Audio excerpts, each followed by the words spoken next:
Alors, bonjour et bienvenue tout le monde. Alors, la plus grosse erreur ou une des plus grosses erreurs qu'on peut faire avec les tests, c'est de les écrire en fin de story et pourtant, c'est ce que la plupart des gens font. Hem, c'est une erreur parce que, c'est un investissement de faire les tests et de le faire qu'à la fin. Ça fait qu'on n'en bénéficie pas pendant la story, donc le premier retour de cet investissement, il est perdu et il y a bien d'autres cas, bien d'autres choses qui fait que c'est sous-optimal.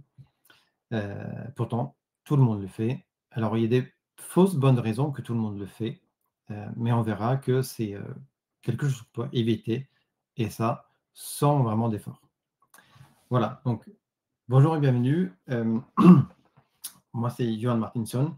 Je vous présente ça parce que, quelque part, pour moi, quand j'ai découvert, le TDD, il y a maintenant, assez longtemps, voilà, je suis vieux, j'ai plus de 20 ans d'expérience en tant que dev. C'était à un moment donné où je quittais le développement parce que j'en avais vraiment ras-le-bol, j'avais fait le tour du métier, à faire du debug sur du code legacy, qui était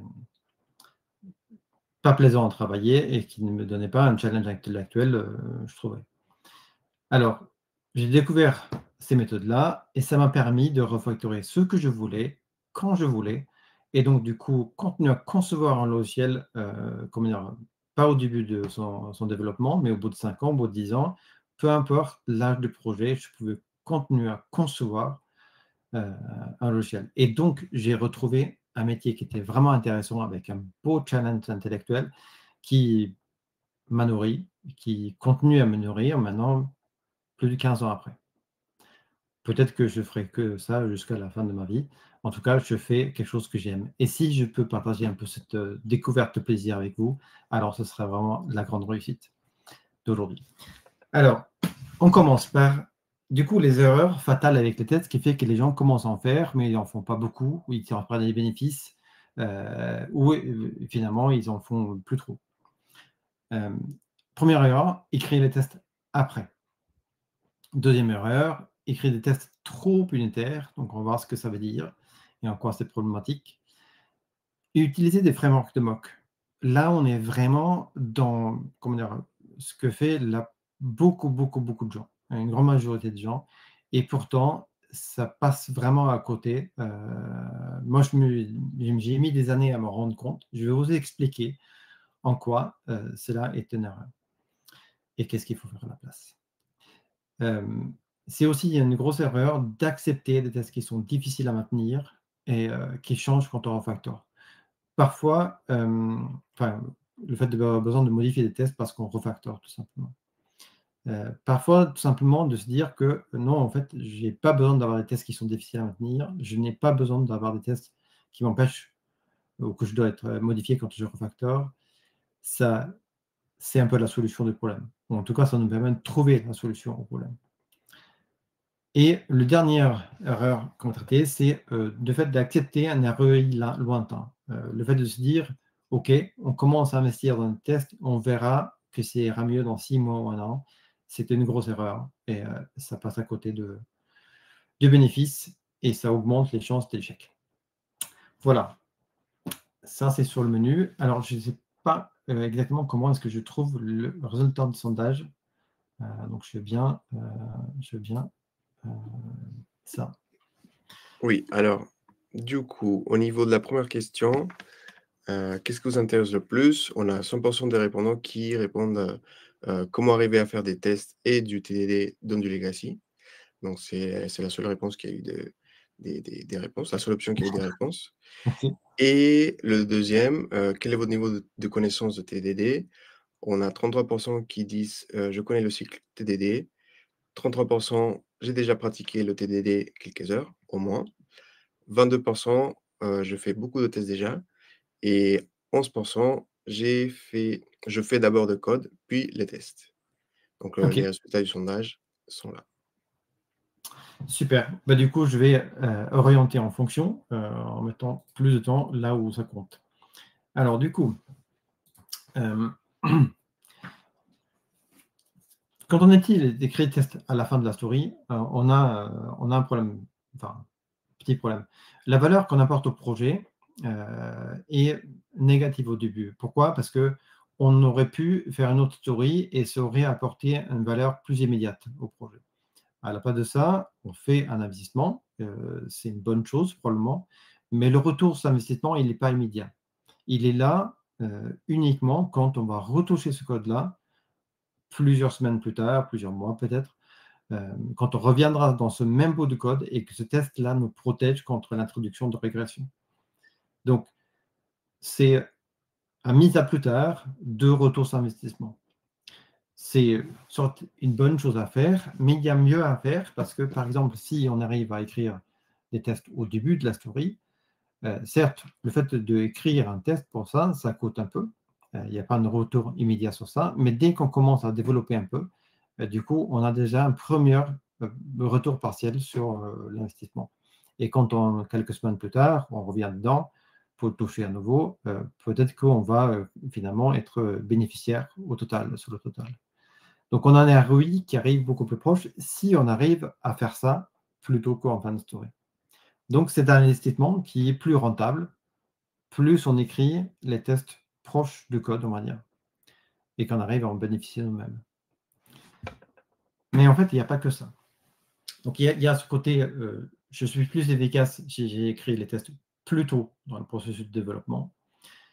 Pas forcément besoin d'être en TDD pour autant. On a expérimenté avec des méthodes de développement du style, j'écris un tout petit bout de code et je fais le test conséquent.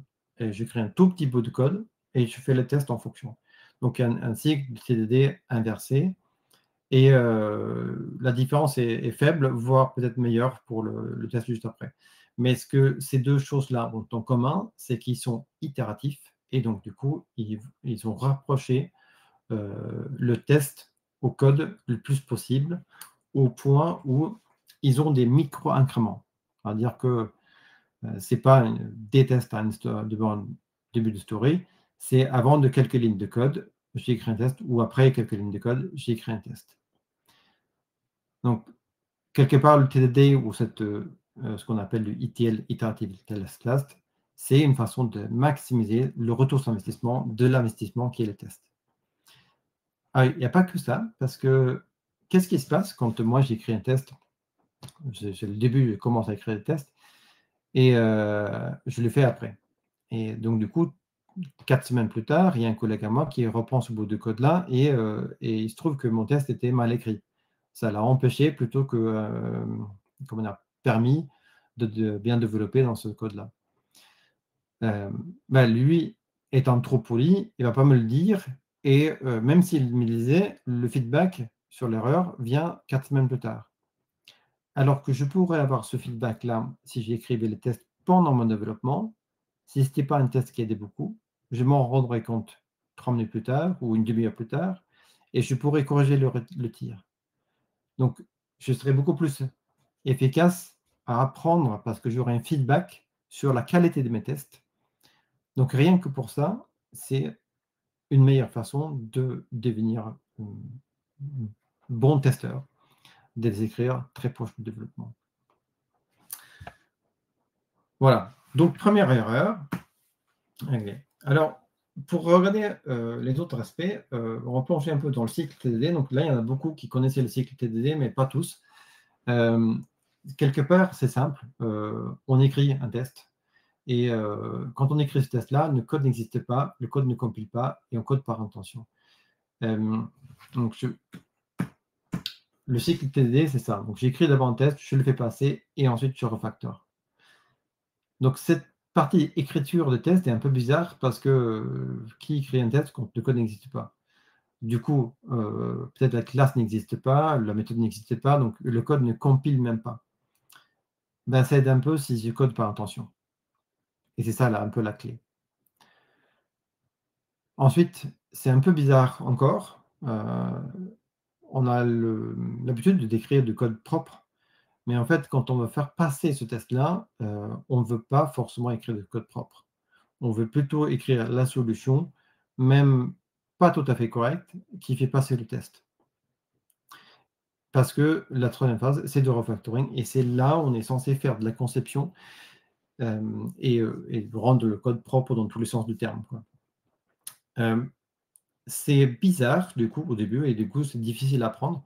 Mais en réalité, une fois qu'on l'a appris, on l'apprécie énormément parce que ça on n'a pas tous les problèmes en même temps.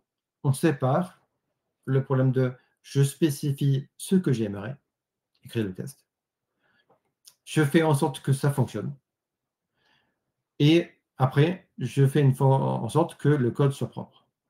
Donc, avant, on faisait les 3 en même temps, mais là, on a la possibilité, si on veut, de séparer ça, avec une sorte de chapeau de réflexion différentes et c'est très reposant une fois que c'est appris et c'est aussi pour ça, je pense que c'est, pas mal apprécié, par nous. Voilà, donc cette partie, SIG-TDD, il a une partie, particulière qui est le spec. Donc souvent, quand, on ne écrit pas le test avant, comme peut-être la plupart des gens, font, c'est qu'on a peur de quoi? On a peur que le test, une fois qu'on a fini le dev, n'aura plus de sens et que du coup, de toute façon, il faudra réécrire ce test-là et c'est parfois une peur, valide dans le sens où, ça nous est déjà arrivé de finir la story, puis finalement le test qu'on avait écrit au début, il n'a plus de sens, quoi. Mmh. Mais on peut on peut totalement éviter ce problème-là et assez facilement, si on réfléchit plutôt en termes de spec. Parce que si je fais une spécification et que cette spécification est en termes métier, donc je prends un exemple. Mettons que je suis en train de faire un site d'e-commerce et je veux avoir un code de réduction de 10 admettons, sur le total de mon panier. Donc du coup, je pourrais exprimer ce test-là dans un langage comme ça.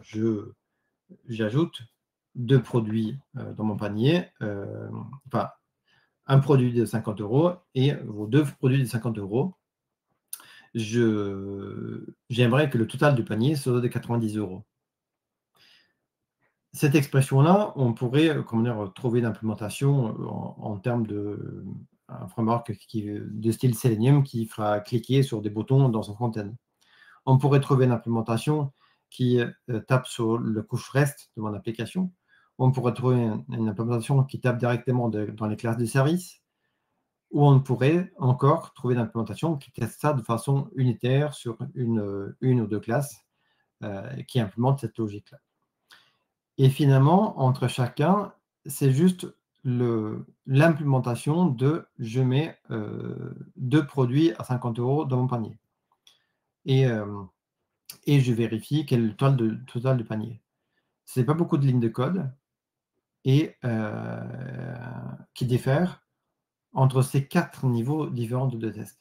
Donc peu importe où est-ce que j'écris du test au début, il sera valide ou à peu de modifications près à la fin. À condition, bien sûr, que je commence plutôt avec un test assez haut niveau. Mais il est tout à fait possible de, minimiser, le coût de réécriture, à condition que les tests soient orientés très métier et qu'il y ait une certaine isolation de, comment est-ce que je vérifie, comment est-ce que je set-up et comment est-ce que je fais l'action. Et là où ça devient vraiment intéressant de travailler avec cette spécification métier, c'est que, si en plus je travaille du coup avec le PO, le testeur, c'est un peu à eux de faire la spécification de dans quel cas je veux ça, dans tel cas je veux ça. Et que ça devient une porte d'entrée à la story. Alors, j'ai plus trop de questions à me poser pour commencer avec les tests, que ce soit en TDD ou en ITL, Iterative Test Last. Parce que c'est déjà dans la story et je ne vais pas commencer à coder si je n'en ai pas spécifié ce qu'on veut. Les specs ici, j'entends des specs par exemple. Donc, dans tel cas, on fait ça. Dans tel cas, on fait ça. Dans tel cas limite, il se passe ça, etc. Et cette liste-là, c'est facile à pondre. Pas besoin d'un framework pour ça. Et c'est facile de tomber d'accord sur cette partie-là. Chacun de ces exemples-là étant un ou plusieurs tests. Et quand ça c'est défini, alors le code viendra satisfaire ces tests-là.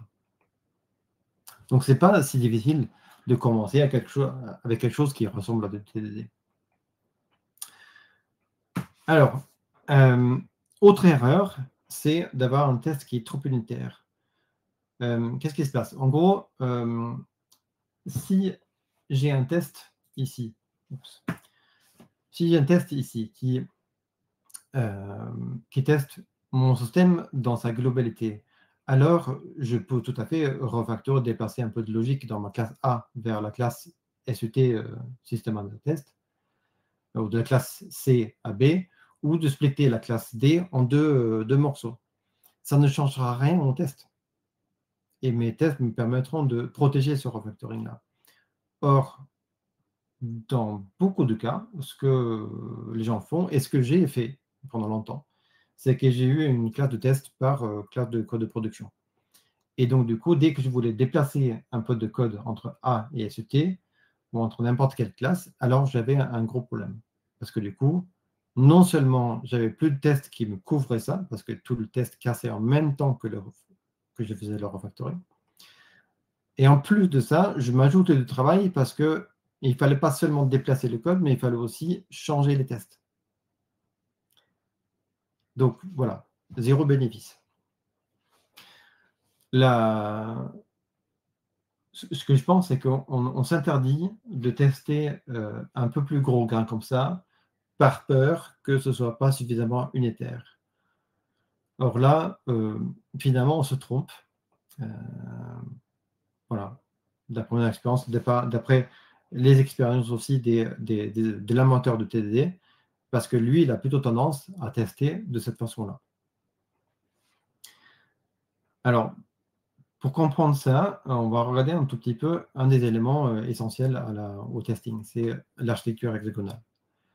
Donc, l'architecture hexagonale, c'est pas si difficile à implémenter, et le concept est assez simple, dans le sens où on a des utilisateurs ou voilà, d'autres services qui tapent sur nos points d'entrée. On a tout un bout d'application, et puis après, on utilise d'autres services pour remplir le besoin.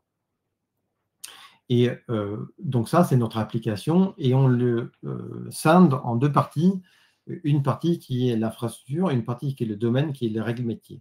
On essaie de mettre le maximum de règles métiers à l'intérieur du domaine modèle, et de garder une couche bête d'infrastructure. Donc, c'est un contrôleur qui n'a pas plus que 2-3 lignes, qui en gros, je traduis une requête, on va dire HTTP, en une requête, enfin un appel à un use case ou un service. Et le retour du use case et un service, je le traduis en mon framework HTTP. Ici, pour l'emailer, ici, j'ai quelque chose d'intention d'envoyer une notification à telle personne. Ici, j'implémente ça avec Gmail, par exemple. Ici, j'ai une intention de comment je vais sélectionner toutes les personnes qui ont plus de 25 ans et qui habitent dans telle ville. Ici, je fais la traduction en ce que ça veut dire en MongoDB et avec mon schéma de base de données. Donc, c'est ce genre de séparation-là qu'on fait. Et quand on a ça, donc on a plusieurs façons de tester ça. Première chose, c'est OK, je teste en test système, je teste la totalité comme des vrais utilisateurs en full intégration, potentiellement même avec les providers externes. Ça, c'est toujours possible.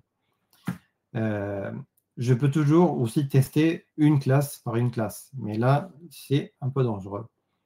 J'ai surtout l'opportunité de tester la totalité de mes règles métiers sans avoir besoin de la complexité de toutes les dépendances, et sans pour autant, quelque part, risquer de devoir changer mes tests parce que je bouge des choses à l'intérieur ici. Non, ici, je peux avoir des tests qui sont comme les tests système, qui m'apportent autant de confiance que les tests système, mais qui sont hyper rapides, tout aussi rapides qu'un test unitaire d'une classe. Il n'y a pas de différence, et qui sont parfaitement stables, comme les tests unitaires. Ils sont juste, comme les tests unitaires, beaucoup plus gros grains, très tournés métier, et qui testent l'ensemble de logique métier. J'ai aussi une troisième petite type de test intéressant à faire, des adapter tests, là où je teste le fait que quand j'appelle ma méthode qui sélectionne les personnes de plus de X années dans telle région, alors je reçois que les personnes que j'ai programmées pour être dans cette région-là, que le filtrage se fait correctement. Et on peut même ajouter quelque chose là-dessus qui s'appelle le adapter contract testing et qui nous permettra, avec un seul test, sans surcoût du coup, d'avoir un test pour nos simulateurs qu'on utilisera pour tester le reste de l'application. Donc, de quoi je parle? En fait, pour tester ça, tester nos règles métiers, ce qu'on va utiliser, c'est qu'on va utiliser, donc ça c'est l'architecture hexagonale qui dit qu'on a des adapteurs ici.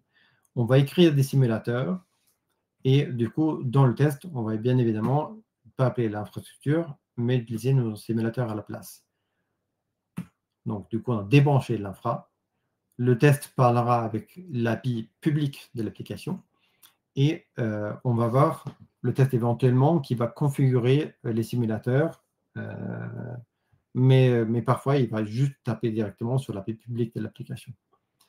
Donc ce genre de test on a, et on a besoin d'avoir des simulateurs et du coup qui sont corrects. Ben, l'adapteur contract testing sert à ça. On run le même test pour l'implémentation simulateur comme pour l'implémentation infrastructure. Et donc, on a une garantie qu'ils sont toujours en phase. Et parce qu'ils sont toujours en phase, ben, du coup, on a d'autant plus confiance dans nos tests d'application ici, parce qu'ils testent la totalité du domaine logique métier. Et ils ont parfaitement synchro avec la prod, parce qu'on a la garantie que les simulateurs sont parfaits. Donc, comparons avec les tests de mock. Du coup, on fait des mocks à plusieurs niveaux et surtout, les tests ressemblent à quelque chose d'assez technique où on a le test qui fait un setup avec le framework de mock, qui appelle la classe et qui après fait une vérification qu'on a bien appelé le bon truc. Pour ceux qui ont pratiqué, enfin, ils ne sont pas plaisants ces tests-là. Ils sont difficiles à lire, ils sont souvent verbeux et c'est du boulot de les rendre très clairs et explicites. Comparons ça avec des tests de ce style-là, où le test parle que métier et souvent que à la classe sous-test ou à l'application sous-test. Et on a ces fake simulateurs qui tournent en arrière-plan. Bref, donc, avec ça, on a quelque part remplacé les tests, toutes les frameworks de mock, les besoins de framework de mock, par le codage de ces simulateurs-là. Il y a plein d'avantages à ça, c'est que c'est déjà moins de boulot, un peu plus de boulot au début, parce qu'il faut les prendre, mais après, il n'y a plus de configuration à faire spécifique pour chaque test. Voilà. Et ça déduplique aussi pas mal de code de setup assez naturellement. Bref, j'ai toute une présentation que je pourrais vous transmettre sur ce sujet-là, si vous êtes curieux. Bref, donc, d'autres choses. Legacy. Donc, il y a plusieurs personnes qui étaient intéressées par ça. Comment est-ce qu'on fait avec un test de legacy? Alors, moi, je fais quelque chose que j'appelle 3P. 3P pour protéger, préparer et produire. Donc, c'est l'opportunité de découper, de profiter de chaque story et justement d'éviter de faire de refactoring préalable, long, de nettoyage de code pour nettoyer le code.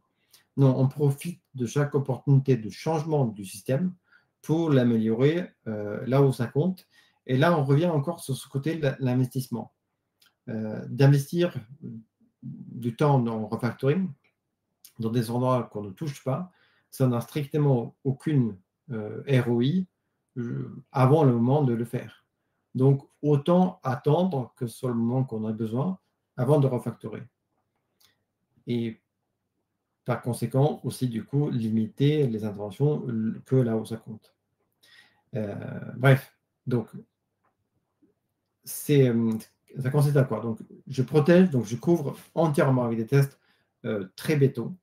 Alors, il y a des astuces pour faire ça extrêmement rapidement. On peut profiter notamment du fait que c'est des tests, on va dire, jetables, qui n'ont pas besoin d'être maintenables dans le sens normal du terme. Ils sont juste vocation à protéger une partie de refactoring pour préparer le code pour la nouvelle fonctionnalité. Et ça peut être assez en profondeur et donc du coup vraiment changer le code, des centaines de lignes de code en amont de la story. Donc ils ont besoin d'être béton, mais ils n'ont pas besoin de supporter une nouvelle introduction de fonctionnalité. Ces tests-là n'ont pas besoin de tourner dans un CI. Ils peuvent tourner que sur mon poste, c'est pas grave. Bref, il y a un certain nombre de compromis qui fait qu'ils sont extrêmement rapides et il y a un outillage spécifique à ça. Ils sont extrêmement faciles à répéter et à écrire. Quand j'ai refactoré le code pour introduire la nouvelle fonctionnalité, c'est souvent très similaire à ce dont j'ai besoin pour écrire des tests maintenables sur le code actuel. Donc, du coup, j'en profite pour modifier, bouger un peu ces tests-là, les améliorer pour avoir des tests hyper maintenables. Alors, on pourrait se dire que pourquoi est-ce qu'on ne ferait pas des bons tests dès le début? Ben oui, ce serait bien, mais en fait, comme le code n'est pas été fait pour être testé, c'est souvent pas possible. Et si on le fait en amont, alors on se retrouve avec des tests alambiqués et qui, du coup, coûtent cher à maintenir dans la durée de vie du projet. Donc, autant d'abord écrire des classes rapides, refactorer, pour ensuite écrire vraiment des tests, comme si on avait fait la story ou le code dès le début avec des tests ou en TDD. Et la magie, c'est que à la fin de ça, on produit la story, et là, on peut le faire en TDD, peu importe l'état du projet auparavant. Donc, on s'en fiche quelque part si c'était un super legacy, parce qu'on a amélioré localement là où on va intervenir, la nouvelle fonctionnalité peut tout à fait être faite en TDD et que ça a un sens. En TDD, là, j'entends des tests assez bas niveau et que ça a un sens métier. Alors, c'est pas, je ne suis pas le seul à penser ça. Kent Beck a dit il y a quelques temps, pour chaque changement, si on rendait d'abord le changement facile et ensuite on faisait le changement, ce serait pas mal. Ben, si on faisait ça, on finirait avec un logiciel qui est conçu et designé pour les features qui sont réellement demandées et pas ce qu'on a supposé en début de projet. Donc, c'est quelque part probablement une bonne chose. Donc, cette partie-là, ça concerne quelque part le parti je prépare avant de produire. Et on ajoute sur ça le fait de protéger pour ne pas introduire trop de bugs, ne pas introduire de bugs du tout dans la refactoring code. Alors, il y a tout un tas de présentations sur le 3P, mais un des éléments que je vais présenter ici, c'est que dans la phase protégée, je vais souvent travailler avec des tests très intégrés, voire des tests très haut niveau. Et ce n'est pas grave parce que ça tourne sur ma machine, ça a besoin d'être maintenu des années. Donc, du coup, certains problèmes, je peux les supporter pendant quelques heures ou quelques jours. Et au fur et à mesure, à la fin de la cycle de préparation, là, j'ai plutôt presque que des tests isolés et des tests, on va dire, unitaires dans le sens assez classique du terme, quoi. Alors, donc, il y a un aspect transition tout au long de la story. Et c'est même beaucoup plus intéressant d'avoir des tests intégrés au début, parce que du coup, on est plus proche de ce qui se passe en production. On a évité de faire une isolation, on va dire, erronée, qui nous induirait en erreur en ayant un test vert alors qu'on a introduit un bug. Voilà, bon. Ça, c'est par la partie test en legacy. Maintenant, il faut parfois un peu motiver ce truc-là.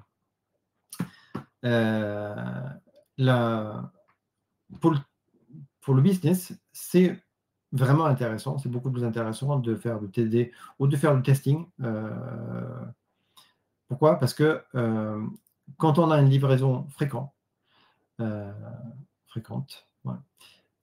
alors on équipe le produit avec un moyen de navigation. Donc, ils peuvent faire un petit bout de feature, mesurer, un petit peu d'autre, mesurer, tester, montrer à quelqu'un. Ils ont peut-être un client qui est qui a demandé la feature, du coup, en prod, on peut activer cette feature-là qui est partiellement développée que pour cette personne-là. Il peut tester et nous donner un feedback pour qu'on ajuste au milieu. C'est un peu comme les PO qui ont vécu ça, ou les chefs d'entreprise qui ont vécu ça, ben, ils ne vont jamais passer à autre chose.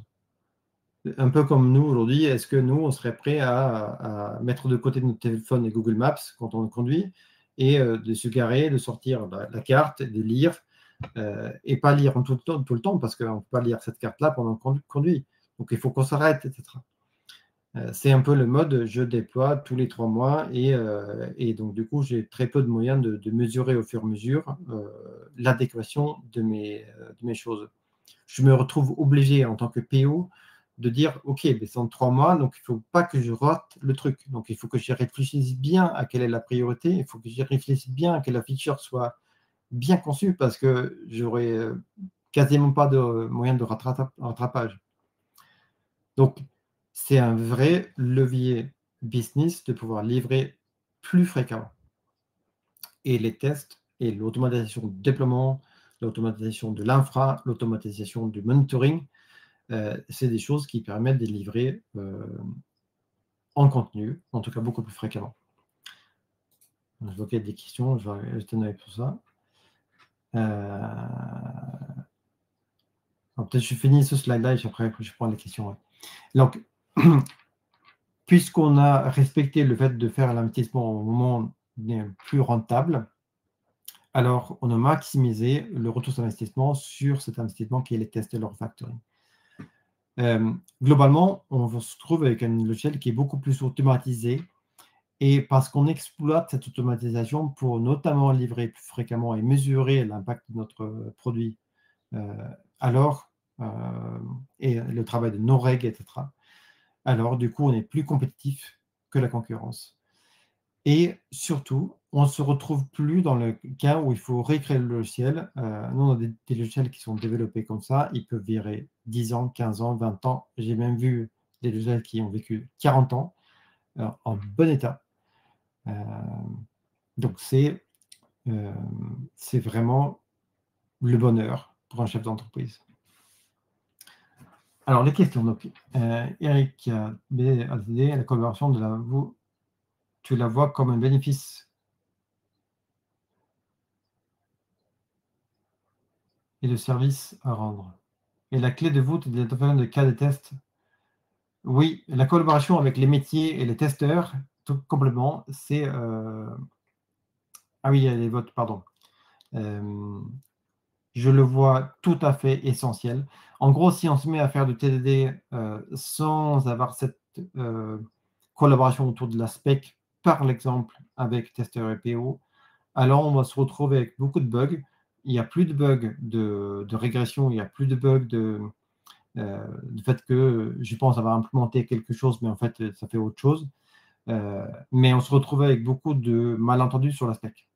Et donc, du coup, on aura l'impression qu'on a toujours pas mal de bugs, alors que ça vient juste des mauvaises communications. Donc, oui. Après, il y a d'autres questions, en fait, en prenant un sur 3P. Quand tu parles de refactoring dans les 3P, c'est découpler le code pour éviter des classes dures à tester. Oui, tout à fait. Tout à fait. Ce genre de test très haut niveau permettra de bouger les cinquantaines de lignes qui sont dans un contrôleur, dans une classe de service, et même changer les frontières entre n'importe quelle classe. Voilà. Et donc, du coup, puisqu'on l'a bougé dans le service, ça devient beaucoup plus facile à tester. Et voire même si j'ai peut-être réussi à bouger toute la logique métier dans une fonction qui prend juste des paramètres en entrée et qui fournit un résultat, c'est extrêmement facile à tester et je peux faire n'importe quel refactoring.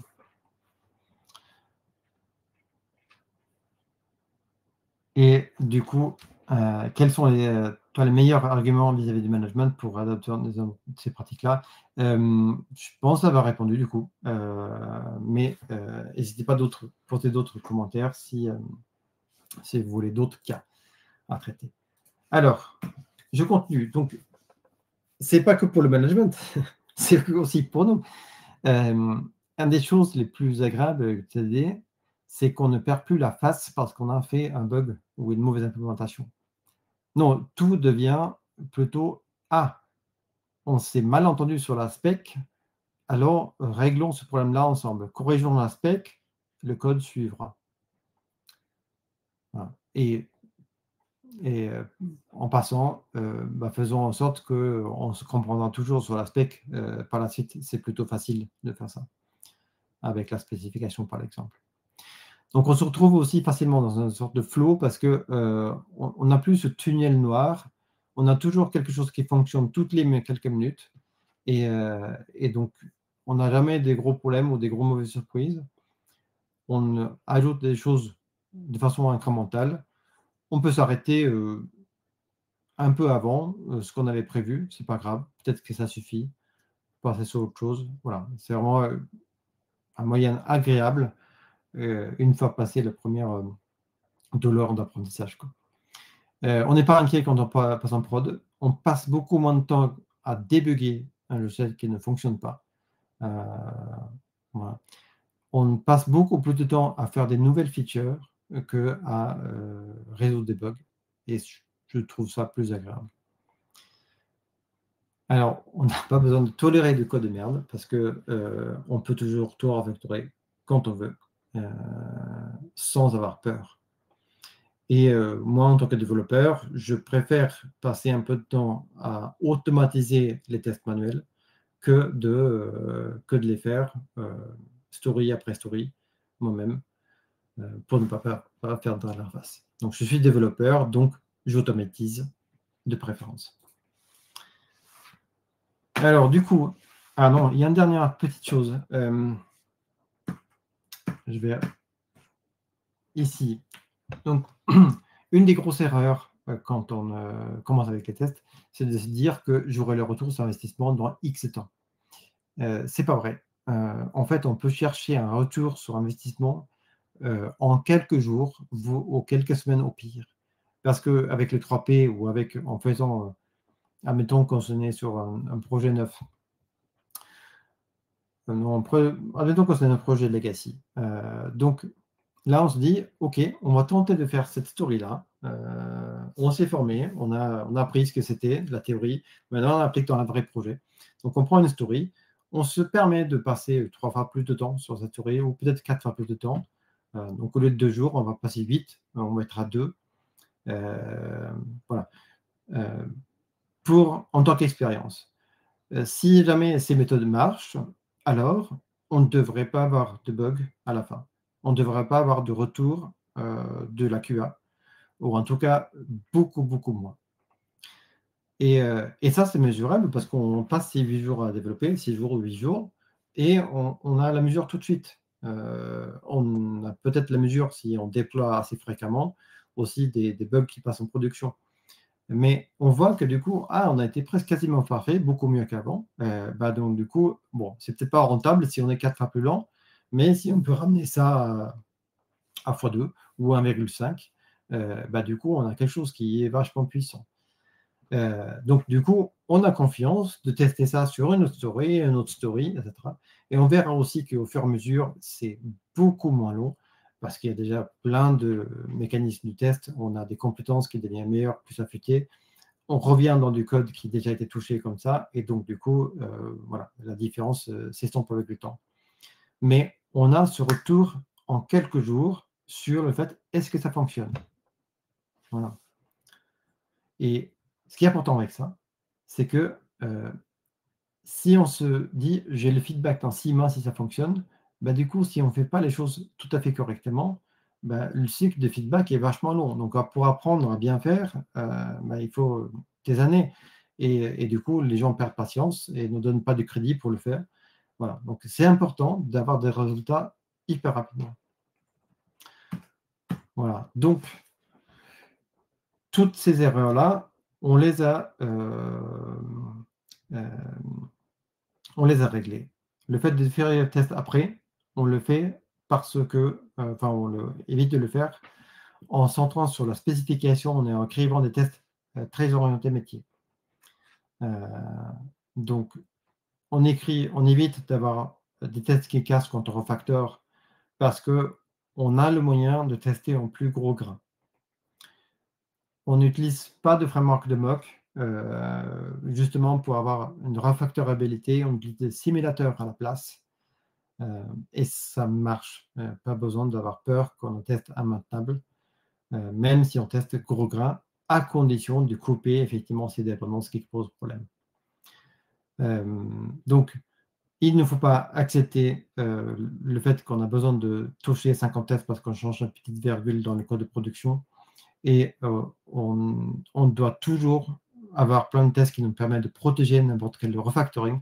Et si ce n'est pas le cas, il faut se poser des questions et trouver le chemin pour y arriver. Mais sachez que le chemin y est. Voilà, c'est juste une question de temps avant de le trouver. Et accepter un REU lointain, c'est la voie ouverte vers toutes les mauvaises implémentations et le fait qu'éventuellement les gens perdent patience et on retombe dans ce qu'on faisait avant. Voilà. Je vais faire un tour sur les questions, on a répondu, je pense. Et dans le chat, oui, donc ça c'est un peu la même question. Voilà. On a une... Bonjour, je suis de retour.